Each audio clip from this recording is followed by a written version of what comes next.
Salut à tous, c'est Bank de la chaîne de bienvenue sur cette vidéo qui aujourd'hui va parler du jour 2 du séminaire de 3 jours sur Persuasion Engineering. Donc ici à Orlando. Et aujourd'hui la journée a été sympa. Il y a juste la fin de journée où j'ai trouvé que c'était pas super dynamique. On sent que John a eu un petit décalage dans son planning et que ça l'a moins fait en fin de journée. Néanmoins, façon globale, ça reste quand même sympa. Comme je vous disais, c'est plus rythmé que pour les cours de praticien et maître praticien. Ça me laisse, pour les personnes qui savent, je me posais la question de savoir si à un moment je ferais ce qu'ils appellent Charisma Enhancement, mais qui est aussi leur entraîneur PNL. Je me tâte encore, mais c'est assez tentant s'ils arrivent à avoir ce rythme-là. Maintenant, le Charisma Enhancement, c'est 6 jours, et j'ai peur de retomber dans des espèces de routines, où après c'est intéressant à observer, on reste toujours sur la même dynamique, mais ça manque un petit peu parfois de structure, d'explication de structure. C'est ça qui me dérange, que là je trouve qu'ils arrivent à bien faire, et à donner un certain dynamisme au cours.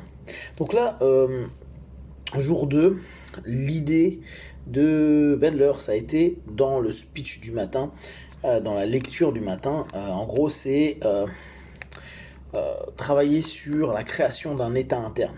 Donc, moi, ça m'a rappelé Grinder quasiment automatiquement, mais on sait que c'est très PNL, hein, cette notion. J'ai un état initial, j'ai une ingénierie entre guillemets, et je crée un état secondaire, celui que j'attends.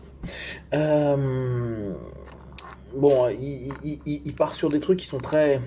Des généralisations qui sont sympas, du type ne pas avoir la bonne attitude, ça crée plein de problématiques qui pourraient être facilement gérées si on change notre façon d'être, notre état interne. Si tu arrives à convaincre une personne d'être ce que tu veux, t'as que des avantages. Donc en gros, c'est travailler sur un état interne pour avoir une résonance sur les autres.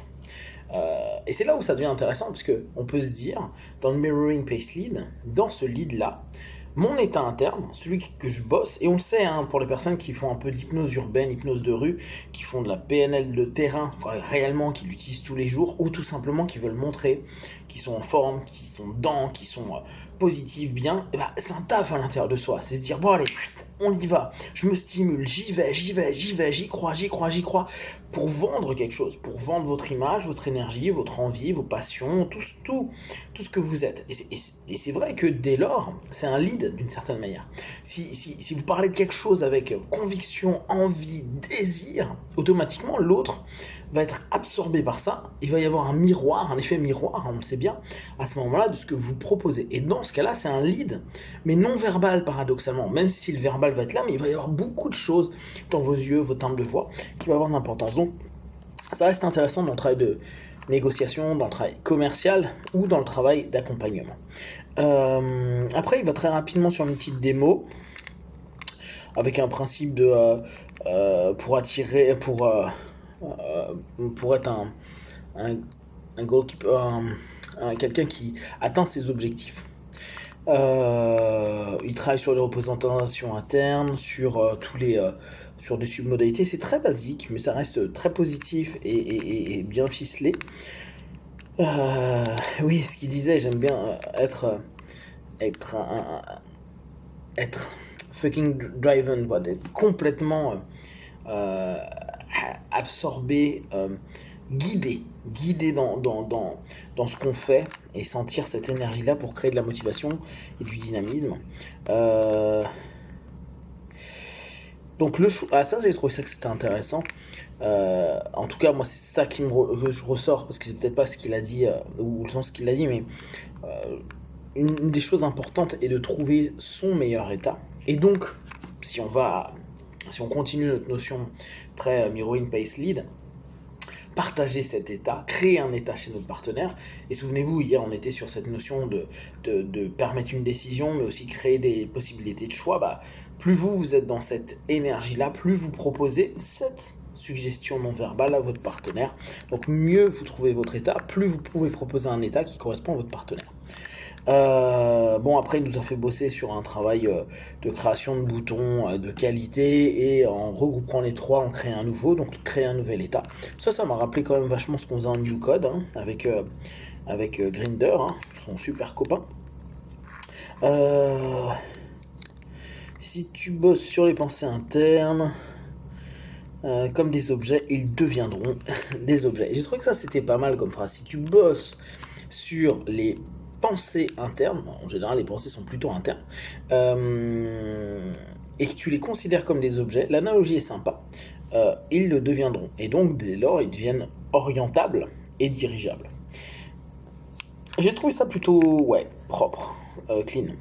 Alors, chose intéressante, pour inclure quelque chose de nouveau à l'intérieur de nous, il est intéressant de faire les choses rapidement. Alors pour les personnes qui savent un petit peu comment je bosse, il y a des moments où je parle très vite, on le voit d'ailleurs sur certains de mes MP3 ou autres, ou des travaux que je vous propose en ligne. On va dire, ouais, tu vas super vite, Pank. Mais souvent, pour le changement, moi, j'ai vraiment cette notion d'aller vite. Et c'est vrai que j'ai trouvé que c'était intéressant parce qu'il revalide, quoi. En tout cas, lui, il propose cette idée-là. Même si, quoi, là, d'un coup, j'ai un pop-up dans la tête. Il y a quelques jours, Jimmy relayait, je crois, un article de. Qu'est-ce qui a fait ça? Là, j'ai plus le prénom en tête, mais un article où Milton Erickson disait qu'il fallait prendre du temps. Alors, prendre du temps ne veut pas dire que vous faites des sessions à hyper lentement. L'un ne veut pas dire l'autre. C'est-à-dire que on peut aller très vite sur l'impact pour créer une modification. Seulement le temps d'intégration, de vérification et tout ça peut mettre du temps. Et je pense que c'est des choses qui ne sont pas contradictoires. Par contre, ce qui est intéressant, c'est les choses dissonantes, on les ralentit, voire même on les fige. Donc que ce soit l'envoi interne, l'image interne, les suggestions internes, les ralentir, puis les figer, pour justement le virer. Comme ça, on peut faire des switches, on peut faire des submots, qu'importe ce que vous faites à ce moment-là, pour réintégrer à la place un élément positif, mais qu'on va mettre en accéléré. Plus on hésite, plus on attend, c'est un truc très instinctif. Et donc, bah, c'est dur de prendre une décision, etc. etc. Bosser sur le miroir, donc sur notre état. Bon, ok. Bon, il fait des jolies boucles et des métaphores imbriquées. C'est ce que je mettais. Donc, globalement, la matinée, super sympa. L'après-midi, franchement, ça m'a rappelé mes cours de BTS Action Commerciale. Parce que j'ai fait un BTS Action Co.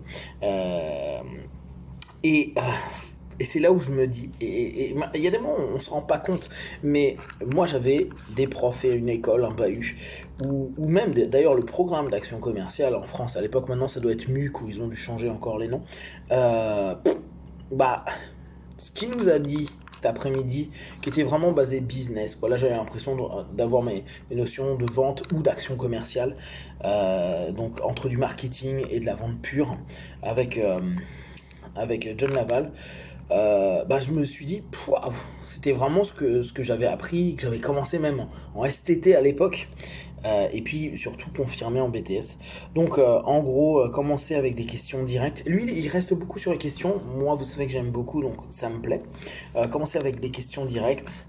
Pas de questions composées, ça c'est intéressant. En gros, faites simple, simple, simple, simple, pour justement obtenir le maximum d'informations. Ça reste quand même notre cheminement intéressant. Et surtout, c'est pour avoir des questions qui sont bien orientées, bien dirigées, bien ciblées. Euh, Pas de oui-non questions. Ouais, les questions qui se répondent par oui-non, c'est pas ce qui est le plus intéressant, on prend pas beaucoup d'informations, donc c'est peu d'intéressant. Quand tu poses une question, vois ce que tu veux avoir. Je reviens sur ce discours parce qu'on l'a eu hier, quoi, je vous le proposais hier. Il faut savoir ce que vous attendez à un moment donné. Donc si ta question, c'est une question rhétorique ou une question à la con et que tu n'attends rien derrière, pourquoi tu la poses? En tout cas, là, on parle sur un business, on parle sur même des rapports qu'on peut avoir avec les gens. Bon, l'hypnose d'état, ouais, bon, ça c'est une réflexion que je me suis posée sur l'hypnose d'état versus l'hypnose de comportement versus l'hypnose de sensation. Je reviendrai dessus ultérieurement. Troisième point important, c'est le timing des questions.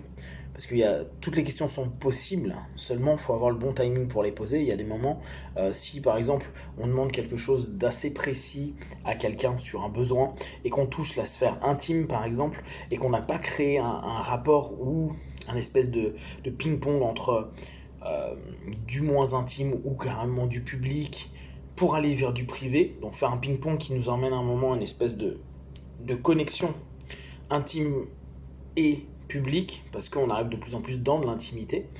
Ça, Berne l'explique bien, hein, plus on sort des jeux, plus on arrive vers l'intimité. Et ben, ça peut être le mauvais moment, et donc on peut tout foutre en l'air, parce qu'en fait, on va sur un thème ou une info qui nous est importante, mais qui rentre dans un cadre qui à ce moment-là n'est pas prêt, on n'a pas préparé suffisamment, et donc ça va pas le faire, donc stratégiquement on aura merdé, et on peut carrément fermer pendant un laps de temps, couper le rapport, etc. avec notre partenaire. Bon, c'est très classique, hein. Ça on connaît, pour ceux qui ont fait un petit peu de commerce, on connaît bien. Oui, peux-tu ou non? Oui, d'accord. Donc, il a à plusieurs reprises insisté sur le type de question, elle doit être simple, directe, mais éviter les peux-tu me faire ceci ou cela. La personne va te répondre par oui, non. Et il dit, bah c'est con, tout le monde le fera pas. Peux-tu me donner l'heure? Il y en a, ils vont pas te donner l'heure, ils vont te dire oui ou non. Bon, d'ailleurs, on le fait tous parfois, bah, c'est un truc d'enfant qu'on faisait beaucoup, en tout cas moi de mon côté.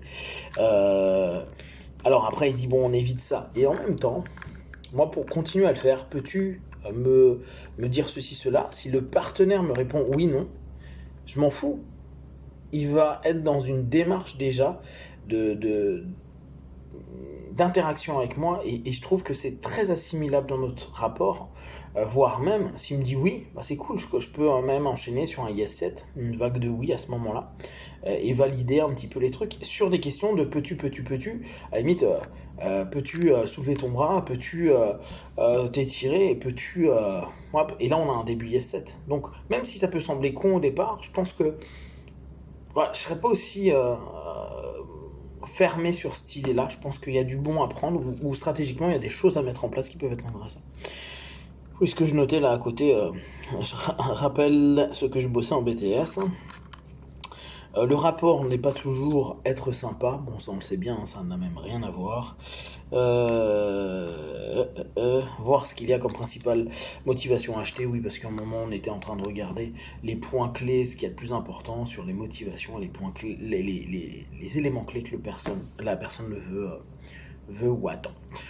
Puis après, bon, il est revenu sur les clés d'accès visuel, les clés d'accès sensitifs. Il a comblé les 30 dernières demi-heures pour moi. Sinon, globalement, c'était cool. Moi, ça faisait un peu repeat. J'avais l'impression d'être en BTS à ce moment-là, sur les bancs de l'école, même si c'est une forme d'école.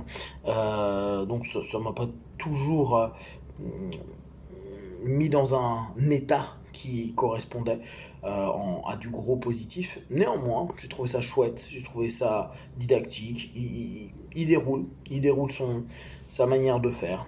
Ça a du sens. C'est plutôt sympa. Ça manque peut-être un petit peu d'exercice à deux. Bon, ça c'est un détail. Bendler ce matin nous en a fait faire 2 exercices à 2, ce qui est cool, ce qui nous permet en plus d'aller nous mélanger à d'autres personnes, et ce qui nous permet aussi de rencontrer des gens, et ça c'est toujours très très sympa. Voilà, si vous avez des questions et des remarques, vous partagez sur Facebook, YouTube, je répondrai le plus rapidement possible. Comme d'habitude, de tout ce que je propose, ne prenez que ce qui est bon et juste pour vous tester, observer, analyser et conclure. Be one. Ciao.